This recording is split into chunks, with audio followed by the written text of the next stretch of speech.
한국을 향한 러시아 대사의 협박성 메시지가 공개된 후 이번에는 푸틴 러시아 대통령의 한국을 직접 겨냥하며 각종 체제를 비롯한 전면전을 예고해 큰 논란이 되고 있습니다. 최근 블라디미르 푸틴 러시아 대통령은 외교적 수단을 이용하든 군사적 수단을 이용하든 우크라이나에서 무조건 목표를 달성할 것이라 에마니엘 마크롱 프랑스 대통령에게 피력했다고 엘리제궁 관계자가 밝혔습니다. 보도관행에 따라 이름을 밝히지 않은 이 관계자는 마크롱 대통령이 이날 푸틴 대통령과 전화통화에서 러시아가 우크라이나의 달 나치화와 중립화라고 부르는 목표를 달성하겠다는 의지가 결연하다는 것을 발견했다. 라고 말했다고 통신에 전했습니다. 푸틴 대통령은 아울러 러시아가 2014년 강제로 병합한 크림반도를 러시아 영토로 인정하는 것은 물론 우크라이나 동부 도네츠크와 루한스크 독립도 인정하라고 요구했으나 엘리제군 관계자는 우크라이나인들을 위해 용납할 수 없는 요구라고 선을 그었습니다. 강력한 저항과 함께 절대로 러시아에 굴복하지 않는 우크라이나와 푸틴이 절대로 포기하지 않을 것이라 천명한 만큼 우크라이나 사태는 초장기화될 것으로 보이는데요. 이 가운데 푸틴 러시아 대통령이 한국을 지목하며 강력한 제재와 함께 전면전을 선포했습니다. 러시아 정부는 7일 정부령을 통해 자국과 자국 기업 러시아인 등의 비우호적 행동을 한 국가와 지역 목록을 발표하면서 이 목록에 한국을 포함시켰습니다. 목록에는 또 미국, 영국, 호주, 일본, 102개 유럽연합 회원국, 캐나다, 뉴질랜드, 노르웨이, 싱가포르, 대만, 우크라이나 등이 들어갔는데 그중 유독 한국을 강조했습니다. 비우호국 목록에 포함된 국가들의 외교적 제한을 포함한 각종 제재가 취해질 것으로 예상됩니다. 러시아 정부는 특히 이날 비우호국 목록을 발표하면서 이 정부령 위에 블라디미르 푸틴 대통령이 지난 5일 내린 일부 외국 채권자에 대한 한시적 의무 이행 절차에 관한 대통령령의 틀 내에서 마련됐다고 설명했습니다. 이 대통령령에 따르면 비목록에 포함된 외국 채권자에 대해 외화 채무가 있는 러시아 정부나 기업, 지방정부, 개인 등의 해당 채무를 러시아 통화인 루블화로 상환할 수 있습니다. 이를 위해 채무자는 러시아 은행의 채무자명의로 된 특별 루블화 계좌인 S계좌를 개설하고 이 계좌로 변제일 기준 러시아 중앙은행 환율에 따른 외화 채무액의 루블화 환산액을 송금해달라고 요청할 수 있습니다. 이 같은 규정은 월 1천만 루블 현재 환율 기준 8,850만 원이 넘는 채무 상환에 적용된다고 정부는 설명했습니다. 러시아 측이 외국 측에 대한 국채 등의 외화 채무를 루블화로 상환할 수 있도록 허용한 것입니다. 이미 사실상 종이 조각이 돼버린 쓸모도 없는 루블화이기 때문에 너무나 충격적인 결정인데요. 사실상 한국 기업들에게 대금을 주지 않겠다는 것이나 마찬가지입니다. 업계 관계자는 서방에 대해 러시아 제재 영향으로 부품 수출이 어려워지면서 이미 제품 생산 등의 차질이 빚어지는 상황에서 러시아가 제재를 하면 추가 피해가 있을 수밖에 없다면서 특히 러시아가 루블화로 상환할 경우의 손해는 막대할 것이라고 우려했습니다. 산업통상자원부에 따르면 러시아에는 현재 삼성전자, LG전자, 현대차 등 대기업을 포함해 40여 개의 기업이 진출해 있습니다.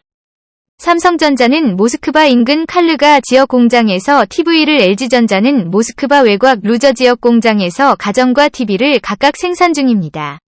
삼성전자는 현재 러시아 스마트폰 및 TV 시장에서 점유율 1위 사업자이며 세탁기, 냉장고 등 생활가전 분야에서는 LG전자와 점유율 1위를 다투고 있습니다. 현대차와 기아차는 상트페테르부르크에 거점을 보유하고 있고 KTNG와 팔도 등은 모스크바 인근에 사업장이 있습니다. 현대차와 상트페테르부르크 공장에서는 연간 23만 대를 생산하고 있습니다. 러시아가 이렇게 막 나가는 데는 충격적인 이유가 숨겨져 있었습니다. 세계 최대 은행 중 하나인 미국의 JP모건 체이스는 6일 보고서를 통해 러시아의 디폴트가 임박했으며 16일 이를 선언할 가능성이 크다고 경고했습니다. 러시아는 국채 상환일을 16일까지 7억 달러 85만 22억 상당의 부채를 상환해야 하는데 달러가 바닥나 이를 상환하지 못할 것으로 예상한 것입니다. 최근 무디스와 스탠더드 포스 피치 등 세계적인 신용평가사들은 러시아의 국가 신용등급을 정크까지 끌어올렸습니다. 특히 무디스는 6개 러시아의 신용등급을 정크에서 디폴트 직전 단계인 시계의 등급으로 4단계 강등시켰습니다. 러시아의 우크라이나 침공 이후 루블화 가치는 70%에 폭락한 상태입니다. 여기에 전 세계 국가들의 러시아로부터 원유와 천연가스를 수입할 수 없도록 하는 초강력 조치를 취했다는 소식까지 전해지면서 러시아는 JP모건 예측한 대로 앞으로 약 일주일 뒤에 국가 파산을 선고받을 수 있습니다. 조 바이든 미국 대통령은 8일 우크라이나를 침공한 러시아에 대한 제재 조치로 러시아산 원유 수입을 금지한다고 밝혔습니다. 유가 급등을 초래해 미국에도 타격을 줄 수 있는 일종의 극약 처방으로 분류된 원유 금수 카드까지 꺼내든 것입니다. 바이든 대통령은 이날 백악관 연설을 통해 우리는 블라디미르 푸틴의 전쟁에 보조금을 지원하는 이론이 되지 않을 것이라며 러시아의 전쟁 자금 확보 능력에 또 다른 강력한 타격이 될 것이라고 밝혔습니다.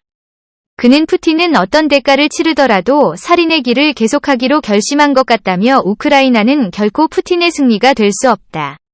푸틴이 한 도시를 점령할 수 있지만 나라 전체를 결코 장악할 순 없다라고 말했습니다. 바이든 대통령은 연설 후 관련 행정명령에 서명했습니다. 수입금지 대상에는 러시아산 원유는 물론 가스, 석탄까지 포함된다고 백악관은 밝혔습니다. 러시아의 수출에서 원유와 가스 등 에너지가 차지하는 비중이 매우 커 러시아 에너지 수입 중단은 러시아의 외화 조달 수단에 치명적인 타격을 가할 조치로 인식돼 왔습니다. AP통신을 원유와 가스가 러시아 정부 수입의 3분의 1 이상을 차지했다고 설명했습니다.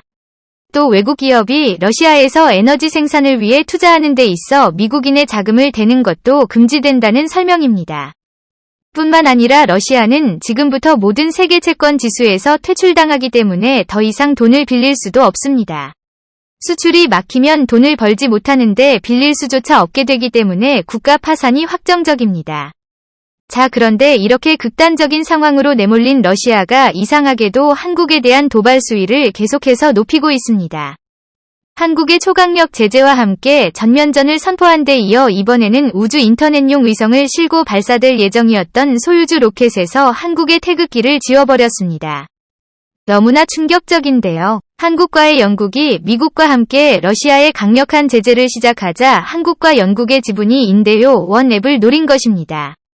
영국 정부가 6,500억 원, 한국의 터널 시스템이 3,600억 원을 투자해 이사회에 들어가 원앱은 이미 482기의 위성을 우주에 올렸고 앞으로도 수백 개의 소형 위성을 추가로 우주로 보내 지구 전역에 광대역 인터넷 서비스를 제공할 계획이었는데요. 로켓에 그려진 한국의 태극기를 지워버리더니 이제는 영국이 지분을 매각하고 회사에서 손을 떼지 않으면 위성 발사를 허용하지 않겠다고 선언했습니다. 러시아 연방우주국은 지난 2일 위성을 군사용으로 사용하지 않고 영국 정부가 원의 이사회에서 나가지 않으면 위성 발사를 중단하겠다고 선포했고 원앱은 러시아의 요청을 즉각 거부했습니다. 영국 기업 에너지부 쿠아시쿼트 행정관도 러시아 연방우주국과 원업에 대해 협상은 없다라며 영국 정부는 원앱 지분을 매각하지 않을 것이라고 말했습니다. 한국은 이와는 별개로 또 올 하반기에 러시아 우주 로켓으로 중대형 인공위성 2기를 쏘아 올릴 계획이었는데요. 전 세계적으로 우주 로켓을 발사할 수 있는 인프라를 갖춘 국가가 없다는 점을 이용해 한국을 협박하고 있습니다. 과기정통부는 앞서 다목적 실용위성 아리랑 6호를 러시아 앙가라 로켓으로 차세 대중형 위성 2호는 러시아 소유주 로켓에 실어 발사하기로 러시아 측과 계약했는데 한국 정부는 이미 러시아가 이렇게 한국과의 계약을 파기할 것을 예측하고 다른 로켓을 모색하고 있습니다. 대안으로는 미국 스페이스X의 팰컨 9 로켓이나 유럽의 아리안 로켓이 있는데요. 스페이스X의 팰컨 9 로켓은 재사용이 가능하기 때문에 러시아보다 압도적으로 비용이 적게 들며 운송 능력도 대폭 개선된 데다가 가장 중요한 점은 러시아처럼 이렇게 일반적으로 계약을 파기하거나 이를 이용해 한국에 협박하는 일에 절대 없다는 것입니다. 오늘도 감사합니다. 최고로